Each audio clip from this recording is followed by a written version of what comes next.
This is problem 570.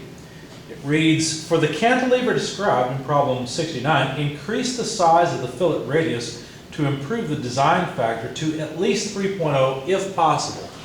So we're going to change this factor, or this radius, which will change the stress concentration factor. Now if you remember problem number 69, the issue was that there was a lower factor of safety to yielding versus fatigue. So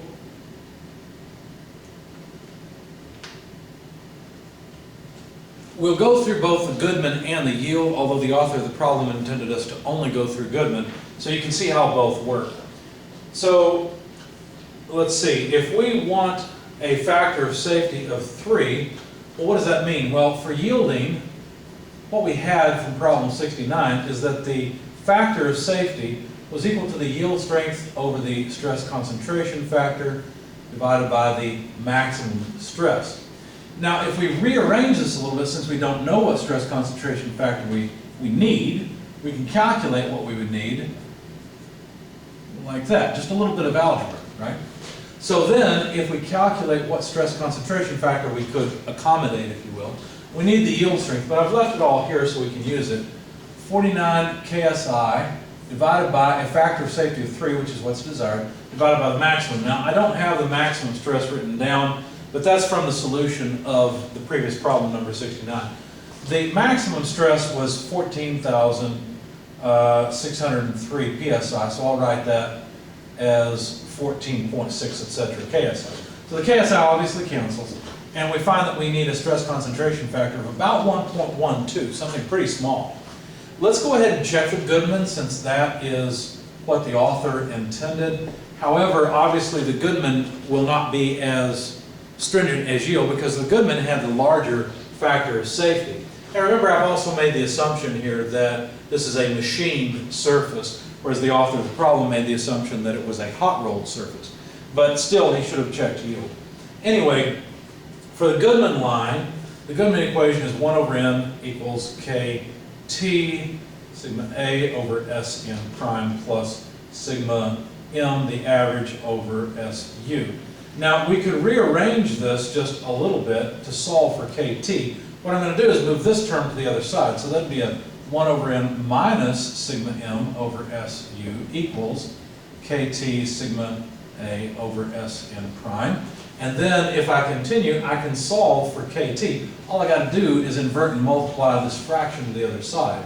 So that would be a Sn prime over sigma a multiplied by the factor here, 1 minus n, or 1 over n minus sigma m over Su. Okay, so just rearranging a little bit of algebra there.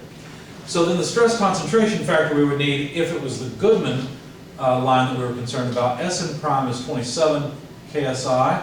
The amplitude of stress variation from problem number 69 was 4.173 KSI.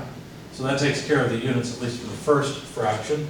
1 over n, we want 1/3 as our, or we want n as 3, so 1 over n would be 1/3, minus the average stress, which was 10.431 KSI, if you remember problem 69, divided by the ultimate strength of 90. Both of these are, of course, KSI, and the units cancel. So plugging this into your calculator, you get about 1.407. So fatigue could accommodate a stress concentration of about 1.407, but yielding needs a 1.12 factor in order for the the system to have a design factor or safety factor of at least 3. Now, to get kt of 1.12 going back to yield, what we would need there, so we don't need this anymore, so considering yielding now, let's see, what do we know? Well, we know the diameter to diameter ratio, right? The small diameter, 1.25 inches, to large diameter, 2.0 inch ratio. That is still 1.6 as it was in problem 69. But if we need a stress concentration factor of 1.12, it turns out that the graph doesn't go that far. We need an R over D ratio greater than 0.3. So I have no idea what R would need to be, because we need a bigger number than this. 0.3 is where the x-axis ends for that figure. So I don't know what it would be. We need more data. Okay, I don't really want to extrapolate that. What if we considered the Goodman instead, which was what the author of the problem intended? So if we neglect yield, so forget this, can't do it, that would be inappropriate in the real world, right? You need to get more data. But we can't in our problem. So what if we're shooting for a stress concentration factor of about 1.4, which is what this said it needed, right? About 1.4. Well then, the diameter to diameter ratio is still 1.6, and taking these two pieces of information into that figure, we find that we need an R over D ratio of 0.21. So what did I do here? Well, this tells me what curve I'm on. This is the y-axis. So I went on the y-axis to 1.4. I went over to the curve for 1.6, but they all combined together, eventually as far out as this was, to the curve for a ratio of 2.0 for D over D. But anyway, then I went over and once I got this on the y-axis, I went over, in fact, I guess I can sketch it for you. Basically what I did, the figure looks something like this.